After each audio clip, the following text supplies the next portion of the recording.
Vamos fechar o programa de hoje falando sobre justiça, sobre judiciário. E para isso eu já tenho aqui, do outro lado da tela, para conversar com a gente, a advogada, mestre e doutora em Direito Penal e professora de Direito Penal e Criminologia na Universidade Federal do Rio de Janeiro, a UFRJ, Luciana Boatê. Professora Luciana Boatê, bom dia. Opa, parece que tivemos um travamento aqui na conexão da Luciana. Vocês estão vendo aí a imagem dela travada? Vou até tirar aqui da tela, vou ver se a gente... Ó, parece que voltou aqui agora, vamos ver. Luciana, você me escuta? Ó, travou de novo, hein? Estamos com dificuldade, estamos com problemas aí na conexão da Luciana. Vamos ver se a gente consegue recuperar aqui a presença dela. Vou até pedir, se ela estiver me ouvindo, para ela refazer a conexão, sair da live e retornar aqui para a gente tentar fazer esse papo com a Luciana. Ó, ela acabou de sair aqui, daqui a pouquinho ela está de volta, vamos fazer aqui o papo com ela no nosso programa. Ó, chegando aqui muitas mensagens, viu, pessoal? Vamos ver aqui. O Paulo Castelo dizendo o seguinte: quem garante que será a Petrobras a empresa que irá explorar o petróleo naquela região? O pré-sal ele descobriu e hoje explora menos da metade. Paulo Castelo fazendo um alerta importante aqui a respeito dessa situação envolvendo a Foz do Amazonas, a exploração naquela região. Ó, Luciana Botelho já está aqui com a gente, vou trazê-la para fazer o papo conosco. Luciana, você me escuta? Olá, bom dia, estou te escutando bem, vocês me escutam? Escutamos muito bem. Obrigado, viu, Luciano, por você estar aqui com a gente para fazer esse papo mais uma vez conosco no Faixa Livre, uma série de temas importantes a respeito do judiciário. E eu queria começar, Luciana, com essa decisão do Supremo Tribunal Federal que dessa semana, depois da condenação, né, do Jair Bolsonaro e dos demais 7 integrantes do núcleo crucial do golpismo, o STF segue julgando os outros réus nesse processo. E na última terça, a primeira turma do STF condenou os 7 réus do núcleo de desinformação, o tal do núcleo 4 desse processo sobre tentativa de golpe de Estado. Os condenados foram o major da reserva do Exército, Ângelo De Nicoli, que recebeu uma pena de 17 anos de prisão, o coronel do Exército, Reginaldo Abreu, condenado a 15 anos e 6 meses, o policial federal Marcelo Bormevé, 15 anos de prisão, o major do Exército, Ailton Barros, terá uma reclusão de 13 anos, o servidor Giancarlo Rodrigues, condenado a 14 anos, o tenente-coronel Guilherme Almeida, 13 anos de prisão, e o presidente do Instituto Voto Legal, o senhor Carlos Rocha, que recebeu a menor pena, 7 anos de prisão. Além disso, todos eles vão ter de pagar ainda 120 dias multa no valor de um salário mínimo cada dia. O único a pagar menos foi o Carlos Rocha, com uma pena de 40 dias multa. Luciana, essa condenação de todos os réus do segundo núcleo a ser julgado nessa tentativa de golpe vai pelo caminho certo? Como é que se avalia essas condenações e as penas impostas a esses réus? Bom, eu acho que, em primeiro lugar, é importante dizer que essa atuação do Supremo Tribunal Federal está sendo reconhecida internacionalmente como um dos poucos casos em que se conseguiu julgar um golpe de Estado, né? Golpes de Estado normalmente não tem esse julgamento, então esse é um esforço bastante importante. Eu entendo que esse núcleo, que é o núcleo da desinformação, ele teve um papel muito, muito importante, né? Sem essa política de desinformação, sem essa lógica mesmo de criar um ambiente que fosse facilitador, né, da tentativa de golpe, eles não teriam chegado tão longe. Eu acho que esse é um primeiro momento, assim, não é um grupo menor, não foram condenações de menor importância. Envolve, inclusive, tentativas, justamente, desse presidente desse instituto, da tentativa de criar uma imagem de manipulação eleitoral, o que é péssimo para uma democracia. E vejam, numa democracia que se pretende, né, que o voto tenha importância. Então, o que a gente percebe nesse grupo, em especial falando aqui das pessoas, é que foi uma maioria de militares, né? Ou seja, houve uma articulação grande, né, de major, né, subtenente, ou seja, estamos num segundo escalão aqui, comparado com o anterior, mas que atuaram de forma significativa, né, para minar a confiança da sociedade, da pressão sobre os militares, o uso de máquina pública contra adversários, ataques contra o judiciário, né? E o plano golpista também, né? O plano golpista que já uma parte foi condenada numa primeira leva. Em relação às penas, Anderson, eu acho que é importante a gente dizer eu estou muito preocupada com as penas de quem está lotando os presídios, né? As penas do Brasil são muito altas, no geral. Eu sou uma crítica desse sistema punitivo, entendo que a gente deveria estar aqui pensando em outras perspectivas que não a punição para resolver os problemas de segurança pública, mas, ao mesmo tempo, eu entendo que a gente tem que ser coerente, né? É um tribunal que aplica penas e que segue doutrina e jurisprudência. E esse crime de tentativa de golpe de Estado, ele nem tem uma pena tão grande se a gente for comparar a pena do tráfico de drogas, penas para crimes patrimoniais, né? E quem sofre, né, esse impacto de um sistema punitivo tão rigoroso como o brasileiro. E estamos vendo agora a propostas do próprio governo, né, para vamos dizer, melhorar a segurança pública, mais penas para as facções criminosas, mais punição. Então, o que eu digo é o seguinte, aparentemente pode parecer um pouco alto essas penas, mas são crimes extremamente graves, né? Um crime contra a democracia, e esse tipo de crime em outros países, inclusive, é apenado com penas mais altas. Então, acho que é importante também a gente colocar uma certa proporcionalidade. A gente não tem aqui um julgamento fora da curva. Muito pelo contrário, dentro de um sistema judicial, com todas as críticas que a gente vai fazer, uma justiça burguesa que vai ter seus próprios interesses ali, inerentes à sua atuação cotidiana, mas nós não temos aqui penas muito altas se comparáveis a outros crimes, inclusive crimes sem violência. Esse foi um crime com violência, né? Todo mundo viu as imagens. Então, eu não considero as penas altas dentro desse sentido do que o próprio sistema judiciário brasileiro estabelece para outros. Entendo. Agora, Luciana, a gente explorou muito, na época da condenação do Jair Bolsonaro, o voto divergente do ministro Luiz Fux na primeira turma. E dessa vez, ele novamente foi o único a discordar dos seus pares. As condenações se deram pelo mesmo placar, 4-1, voto divergente do Fux. Me parece que ele vai seguir nessa linha até o fim do julgamento, né, Luciana? Sendo aquele magistrado que vai votar de maneira divergente, né? Ele está cumprindo um papel político ali no Supremo, né? Nós não podemos esquecer dessa lógica. O Fux tem se identificado já com o bolsonarismo já, né, há algum tempo. Ele estava mais tímido no início, mas eu achei que a minha avaliação que no julgamento ele foi até além. Ele poderia ter discordado, mas sem uma argumentação tão fora da curva, né?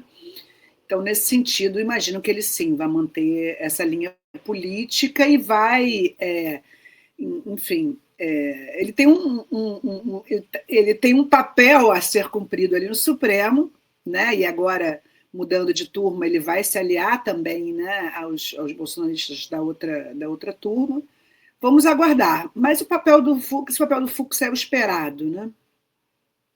Não surpreende. É isso, ele cumpre um papel, acima de tudo, lá na primeira turma. E, aproveitando que você citou isso, o Luciano, o Luiz Fux decidiu pedir essa mudança de turma lá no STF a partir da saída do ministro Luiz Roberto Barroso, pleiteou compor a segunda turma e o pedido foi aceito, foi acatado pelo presidente da corte, o Luiz Edson Fachin. O Fux estava muito desgastado na primeira turma, especialmente por conta desse julgamento do Jair Bolsonaro, com seu posicionamento divergente, enfim. Também há quem diga que ele quer formar, junto com o André Mendonça e o Nunes Marques, uma tropa de choque bolsonarista para os julgamentos envolvendo o ex-presidente, que eventualmente fiquem sob responsabilidade da segunda turma, visto que são 5 os magistrados que compõem cada uma delas. O André Mendonça, o Fux e o Nunes Marques formariam maioria em votos na segunda turma, aliás. Essa troca já entra em vigor, inclusive, na próxima semana. Eu queria te questionar algumas coisas a respeito disso, Luciana. Primeiro, obviamente, como é que você avalia esse movimento do magistrado, do Luiz Fux, deixando a primeira turma e indo à segunda turma do Supremo Tribunal Federal? Veja, o clima, vamos dizer, pessoal, né, as relações pessoais entre os ministros ficaram muito desgastadas, né, nesse último julgamento, anterior, né, no caso. E Fux também se esforçou isso, né? De certa forma, a gente rompeu com uma certa tradição no Supremo, que é desse respeito mútuo entre os ministros e tal. o Fux teve uma medida, né, porque na verdade não foi nem só o conteúdo, ele poderia trazer aquele mesmo conteúdo, mas num voto que ele não permitiu interrupções, talvez um voto que ele tivesse insegurança, né, em defender, porque ele só leu, não deixou ninguém interferir, o Fux não é criminalista. Possivelmente ele mal sabia o que ele estava lendo, essa que é a verdade, né? Sendo aqui bem direta no meu comentário. Então, o clima para ele ficou ruim, aquele voto interminável de quase 14 horas. Então, e isso, de certa forma, o desgasta pessoalmente. Então, essa mudança de turno, que era algo que não despertava tanto interesse do público, não é a primeira vez, nem será a última, é algo relativamente comum no Supremo, no entanto, ganha essa dimensão mais política, pela junção, né, de Mendonça, de Nunes Marques e agora com Fux.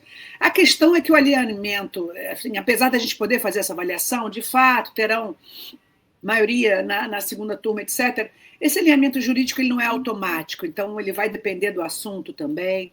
E eu acredito que essa defesa de Bolsonaro também, de forma mais firme, ela vai se arrefecer, essa estratégia de alguns, inclusive do Fux, pode ser que ela se reduza no futuro próximo. Eu vejo Bolsonaro como alguém que está perdendo, né, poder, está perdendo espaço na política. O próprio Centrão já está se afastando um pouco dessa dependência de Bolsonaro. Então, acredito, inclusive, que mesmo os ministros indicados por ele, uma vez que a política, né, fora do Supremo ali se conforme de outra maneira, não teremos tantas defesas de Bolsonaro assim no futuro. Porque é isso, o Supremo ele é um tribunal político, mas ele tem limites jurídicos, é diferente de uma votação no Congresso, que a pessoa dá a opinião que quiser. Então tem toda uma fundamentação envolvida. E a partir do momento que a força política de quem aquele ministro está defendendo se reduz, certamente também esses votos vão deixar de ter tanta repercussão, ou tanto interesse, ou tanta liberdade para serem concedidos. É a minha leitura, pelo menos. Agora, o Luciano, uma análise mais processual a respeito dessa situação envolvendo o golpismo. Com essa troca, o Fux ele deixa de analisar os processos dos outros dois núcleos do golpismo que ainda precisam ser votados, o núcleo 2 e o núcleo 3, que ainda não foram analisados pela primeira turma, ou ele volta pontualmente à primeira turma na hora da análise, quando esses temas, quando esses julgamentos vierem à tona lá na primeira turma, quando eles forem a júri? Como é que isso funciona? Não, ele não retorna mais à turma, não. Ele vai passar a participar do julgamento da outra turma, até por conta das agendas. Essa situação causaria um certo tumulto no Supremo. E uma vez que ele deixa de compor a turma, ele deixa de votar ali nos outros casos. Ele se afasta dos outros casos, ou seja, o substituto, a figura que vai ser indicada pelo presidente Lula, então é quem deve compor a primeira turma e vai analisar os processos relativos aos outros dois núcleos do golpismo, é isso? Veja, essa é uma boa pergunta, porque, na verdade, o Barroso era o presidente, ele volta para a segunda turma nesse momento em que se ele continuasse, ele ia continuar na segunda turma. Isso. No momento em que o Barroso, sim, pede aposentadoria, sim, a pessoa vai para a segunda turma, vai para o lugar onde estava o Barroso. Agora, iria, né, no caso, com essa troca a partir do pedido de mudança de turma do Fux, sim, esse novo indicado iria para a primeira turma, sim, é isso mesmo. E vai passar a votar esses próximos processos, sim. Então, provavelmente, a gente pode ter até unanimidade entre os ministros do Supremo na análise desses outros dois núcleos do golpismo. Esse é o detalhe. O Luciano, há quem diga também que essa mudança do Fux poderia levar à segunda turma do Supremo um recurso que foi feito pela defesa do Jair Bolsonaro relativo à inelegibilidade do político, porque em 2023 o Bolsonaro foi condenado a ficar 8 anos inelegível por abuso de poder nas eleições de 2022, em razão do uso do Palácio da Alvorada para fazer aquela reunião em que ele atacou sem provas o sistema eleitoral brasileiro, com embaixadores, enfim. Você avalia que o Fux ele pode levar esse processo para a segunda turma sob risco de derrubar a inelegibilidade do Bolsonaro, estabelecida pelo TSE com os votos do André Mendonça e do Nunes Marques? Veja, eu não acredito que haja um movimento tão brusco assim no Supremo. Tem uma certa liturgia, e não se inventa argumentos, né, em relação à inegibilidade, de qualquer forma. Ainda mais porque se houvesse essa tentativa, se houvesse esse movimento, né, essa tática fosse adotada, já com a publicação do outro acórdão, nós já temos uma condenação por um órgão colegiado, inclusive final, em relação ao Bolsonaro. Então, a inegibilidade, ainda que houvesse o que seria algo ousado, e eu diria fora do cotidiano, da tradição do Supremo, né? Do tipo, vamos juntar minha panelinha aqui, eu sou amigo dele, então a gente chega e vota. Isso não costuma funcionar assim, não acho que funcionaria, tá? Salvo se tivesse um argumento. A questão da inegibilidade, também para ser mudada naquele outro caso, vamos dizer, juridicamente eu não vejo motivo, mas se a gente for analisar politicamente, imaginem que então eles fizessem essa combinação esdrúxula e conseguissem. Eles não iam conseguir retirar a inegibilidade de Bolsonaro, porque Bolsonaro já foi condenado nesse outro. Já tem uma condenação por órgão colegiado, né? Essa nova condenação. Ou seja, ele tem agora dois motivos para estar inelegível. Se eles fossem dar esse cavalo de pau, sabe? Se isso foi feito, ainda assim haveria um outro motivo. Então, eu não acredito, que aí é um exercício de futurismo, né? Uma avaliação assim, mas eu não acredito que a essa altura houvesse essa mudança tão brusca e esse jogo assim que já está inclusive tão visível na mídia, das pessoas especulando. Eu não acredito que isso seja feito, porque há uma preocupação com a liturgia, há uma preocupação mínima do Supremo de manter a sua imagem.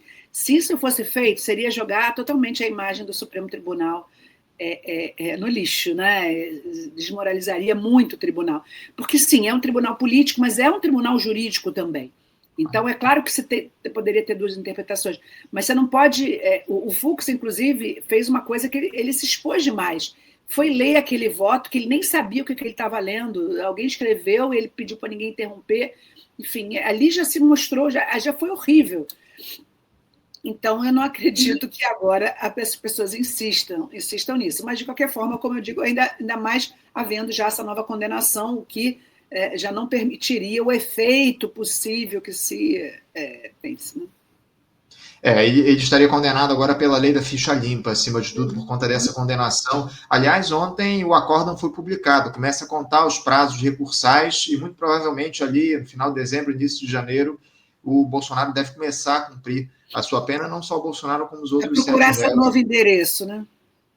O seu novo endereço. Há dúvida, né? Há quem defenda que ele fique em prisão domiciliar, há quem defenda que ele vá para a Papuda ou para uma outra prisão federal, enfim, vamos ver o que é que vai se dar ao longo dos próximos tempos. Luciana, eu queria entrar aqui na nossa discussão, que eu chamei até atenção no cartaz de divulgação aqui da nossa entrevista, essa indicação do presidente Lula para a vaga do Luiz Roberto Barroso lá no Supremo Tribunal Federal por conta dessa aposentadoria antecipada do ministro. Há uma pressão na sociedade para que o presidente Lula indique uma mulher à corte, porque atualmente há apenas uma ministra no Supremo, que é a Carmen Lúcia.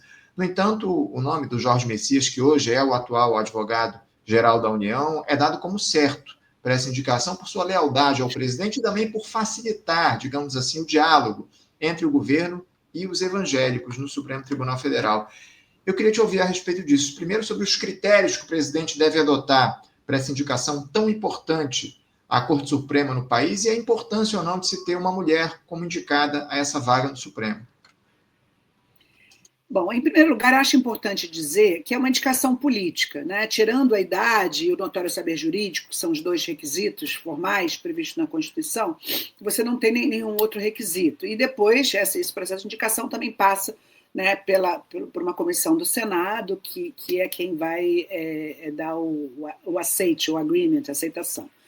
Bom, por ser uma decisão política, ela está motivada por, em tese, a vontade do presidente.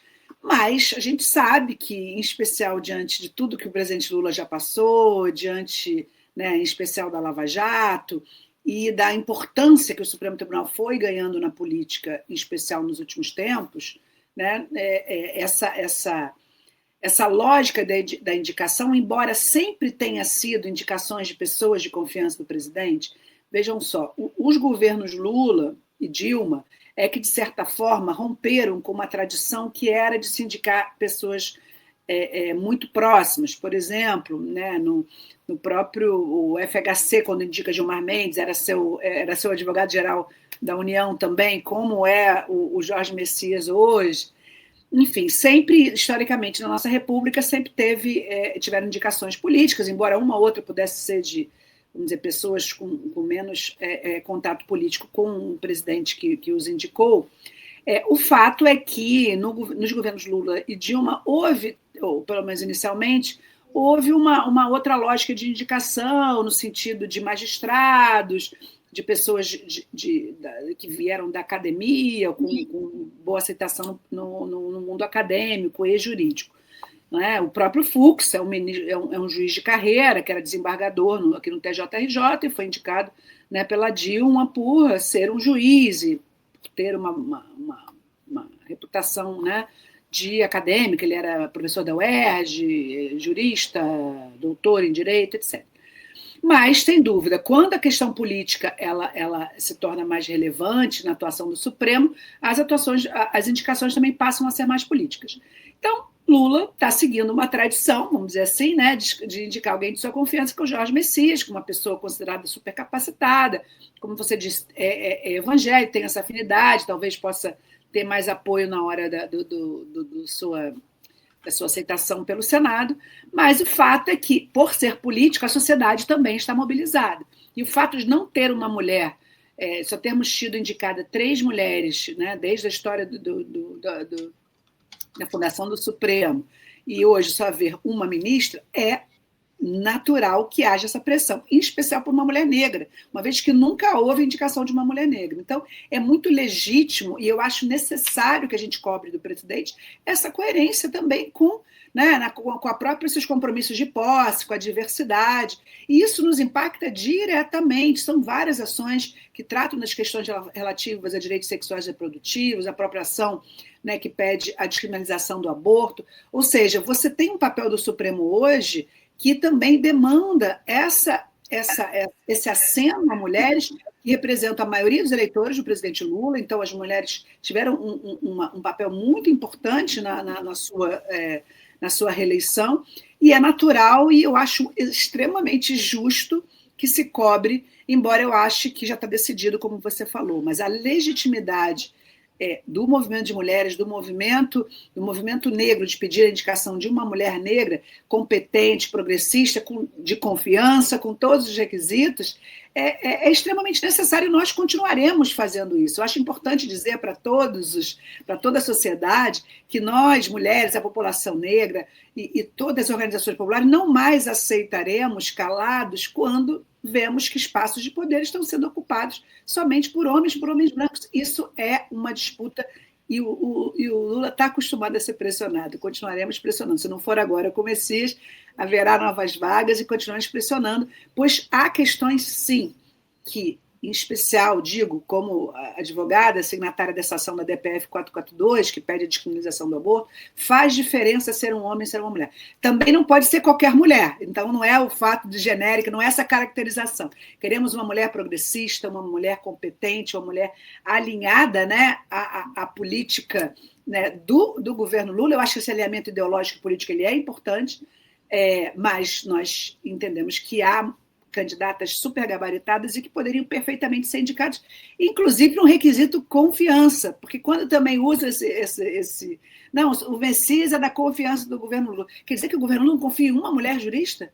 Isso, olha que mensagem que está passando, né? E a partir do momento que estamos numa seara de uma indicação política, né, nós queremos fazer política também, política no Supremo. Então, essa é a demanda, mais do que justa. Ellen Grace, Rosa Weber e Carmen Lúcia, as 3 únicas ministras na história do Supremo Tribunal Federal. Lembrando que essa é a 11ª indicação do presidente Lula à Suprema Corte ao longo dos seus 3 mandatos. É um dos presidentes que mais indicou ministros do Supremo Tribunal Federal na história do nosso país. Luciano Boté, quero agradecer muito sua presença aqui, enfim, as suas análises importantes a respeito dos temas que a gente trouxe aqui. Vamos seguir acompanhando, especialmente essa indicação lá ao Supremo Tribunal Federal, que deve sair muito provavelmente na volta do Lula, nessa viagem que ele está fazendo lá à Ásia. Enfim, vamos ver qual que é que vai se dar, mas já está decidido, pelo menos é o que se diz nos bastidores, que o Jorge Messias deve ser esse indicado, ainda que o Rodrigo Pacheco, senador, ali corra por fora nessa disputa. Obrigado, viu, Luciana, pela sua participação. Um grande abraço para você. Bom dia a todos. Obrigada. Bom dia, até a próxima. Conversamos aqui com Luciana Boité. Luciana Boité, que é advogada, mestre e doutora em Direito Penal e professora de Direito Penal e Criminologia na Universidade Federal do Rio de Janeiro, a UFRJ.